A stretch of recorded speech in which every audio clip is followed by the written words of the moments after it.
Claudette is 7 years old and feels alone, very alone. Yes, her parents love her. Yes, they want the world for her, but the world doesn't want her, or at least that's what Claudette believes. She just wants to fit in at school, fit in with her cousins, fit in with her teammates on the soccer pitch. But fitting in isn't as simple as being like others. She's different, and she knows it. She feels slow, unresponsive, not quick enough to understand her teacher or keep up with her class. The librarian calls her addle-minded. When she talks, she stutters. Sometimes she loses her breath and has trouble recognizing when she's talking too loudly. But most of all, her teacher embarrasses her. Says she's in the clouds, always in the clouds.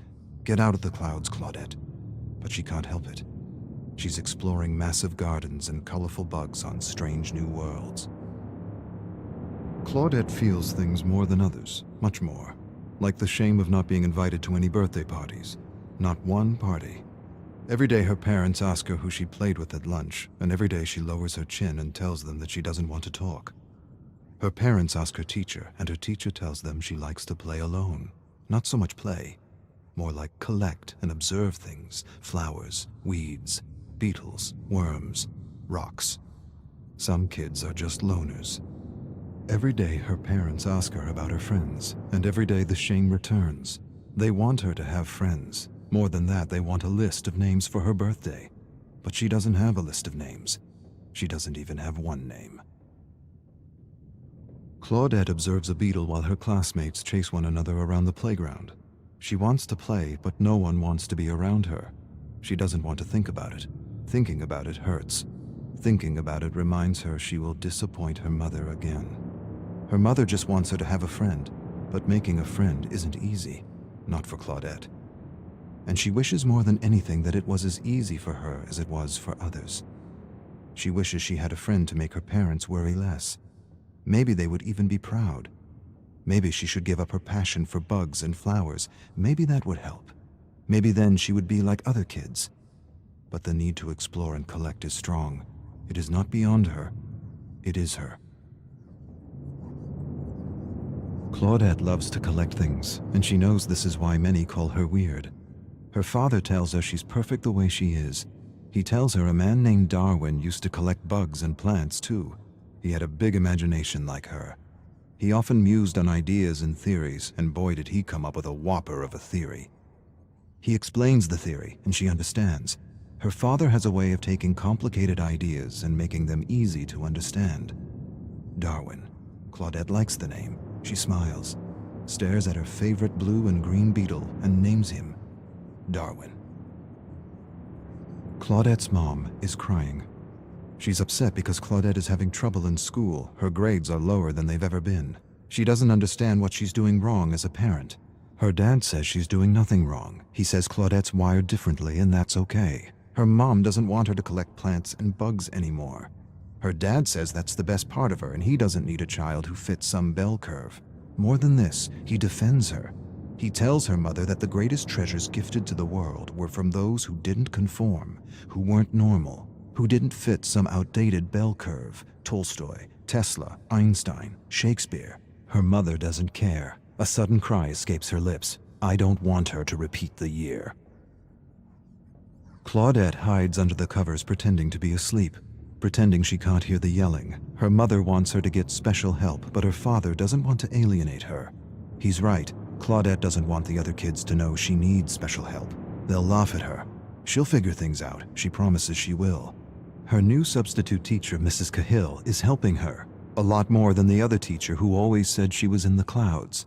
Her father says stress is the worst thing for a child's developing brain. Leave her be. Let her grow at her own pace. Stress shrinks the brain, destroys confidence, kills creativity. He doesn't want her studying at lunchtime. Lunchtime is for real growth, authentic growth. Growth unhindered by the pressure of tests and the fear of making mistakes. Claudette's mother is happy because her grades are improving. A single teacher can make a difference, can make all the difference, especially this teacher. Mrs. Cahill. Other kids call her strange and weird, but Mrs. Cahill isn't weird. She just gets it. She understands because she had a tough time learning when she was a student. This is why she makes an extra effort to help Claudette, to help her understand what she is explaining in class without alienating her. Claudette is happy because her new teacher is helping her, really helping her. She's learning new things every day. More than facts and vocabulary, she's learning how to learn. Or rather, she's learning how she learns, and that is the key. But her teacher is doing something else. Her teacher is talking to her. She's talking to her about her issue, and how her issue is really a blessing in disguise if she can just learn how to succeed in a system that favors one type of smart at the expense of all the others. A system that frowns on taking chances or making mistakes, when making mistakes and taking chances is what is needed for learning, for true learning. Her teacher tells her that she has passion, and passion is everything. Claudette knows she's not like other kids, and she doesn't have to be. Things like bell curves and ideal student don't apply to her, and that's okay. The ideal mold is a prison for those wired differently, and her teacher has set her free. Her grades are getting better, and a test is coming. She writes, visualizes, and imagines everything she needs to remember, and somehow this works. The right teacher at the right time can make all the difference. Her parents are proud, very proud, but still her mother wishes she had friends. Still her mother wishes she liked what other girls liked. Her parents argue in another room about what to get for her birthday. Her mother wants to buy a new doll. Her father thinks she'd like something more related to bugs, plants, and bacteria. The suggestion upsets her mother. Her father defends her. See her for who she is and not who you want her to be. Her mother goes silent. She suddenly releases a cry and says she doesn't want her to be bullied like she was bullied throughout school. Claudette's eyes go wide. For the first time in her life, she realizes her mother's wired differently too. Claudette will be 8 years old tomorrow. She should be eager. She should be excited. She should be counting the hours, minutes, seconds. Instead, she is none of these. She dreads the moment she will have to open her gift. Every year it's the same. Dolls, crafts, jewelry. Nothing that means anything to her.